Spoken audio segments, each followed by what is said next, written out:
حج کے لیے ارشاد فرمایا سورہ البقرہ آیت نمبر 197، الحج اشہر معلومات، یہ آیت کریمہ ہے، اور فرمایا فمن فرض فیہن، فرضیت ہوئی اور لفظ فرض کے ساتھ اس آیت میں بیان، فمن فرض فیہن الحج، جس پر ان مہینے میں حج فرض ہو جائے، فلا رفث ولا فسوق ولا جدال فی الحج۔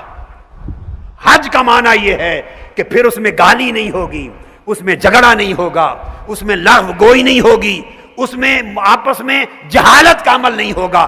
یہ اگر طرز عمل بدل جائے تو اللہ کے گھر آنا یہ حج ہے۔ اگر اللہ کے گھر 100 بار جاؤ اور آؤ مگر طرز عمل نہ بدلے، فرمایا یہ حج نہیں ہے۔ یہ چکر لگا کے آئے، ہوائی جہاز کی سیر کر کے آئے، گھوم پھر کے آئے، حج یہ ہے فمن فرض فیہن الحج فلا رفث ولا فسوق ولا جدال فی الحج۔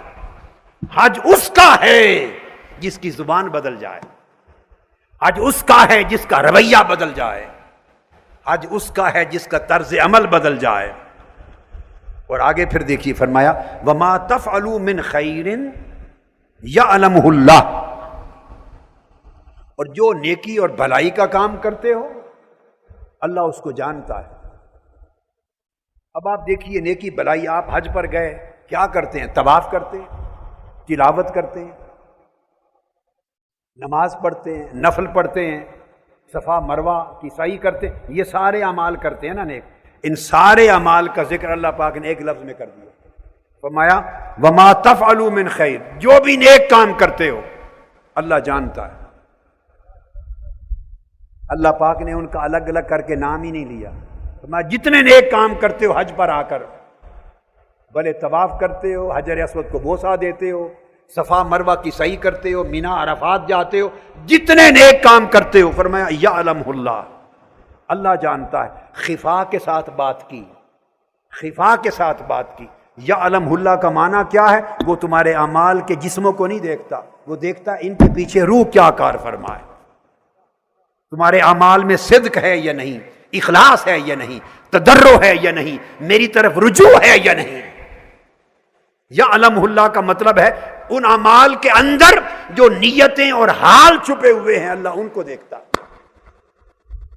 اور ساتھ ہی سمر جا باری تعالیٰ ہمارے اعمال ایسے ہو جائیں کہ تو دیکھے تو خوش ہو جائے اور تو قبول کر لے تو کیا کرے؟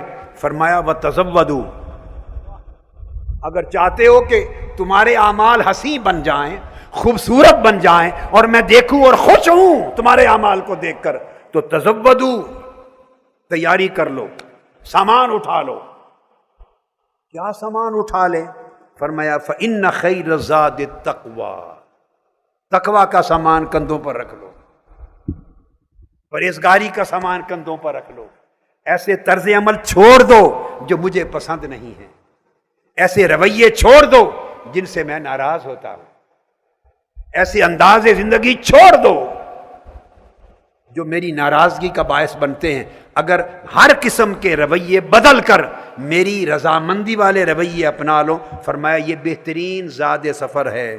فرمایا واتقون یا اولی الالباب، اور مجھ سے میرا تقوی اختیار کرو اے عقل والو۔ یا اولی الالباب کہہ کے بتایا کہ عقل کی بات ہے، اگر عقل ہوگی تو سمجھ آ جائے گی، عقل ہوگی تو سمجھ آ جائے گی۔ تو دیکھو حج کو بھی تقوی میں معصور کر دیا اور ظاہری باطنی احوال اور اعمال کے بدلنے میں معصور کر دیا۔ تو آپ نے دیکھا سارے ارکان دین ان کی روح اخلاق کا سنورنا ہے، زندگی کے رویوں کا سنورنا ہے، حسن خلق پیدا کرنا ہے۔ شیخ الاسلام ڈاکٹر محمد طاہر القادری کے آفیشیل یوٹیوب چینل کو سبسکرائب کریں اور بیل آئیکن کلک کریں۔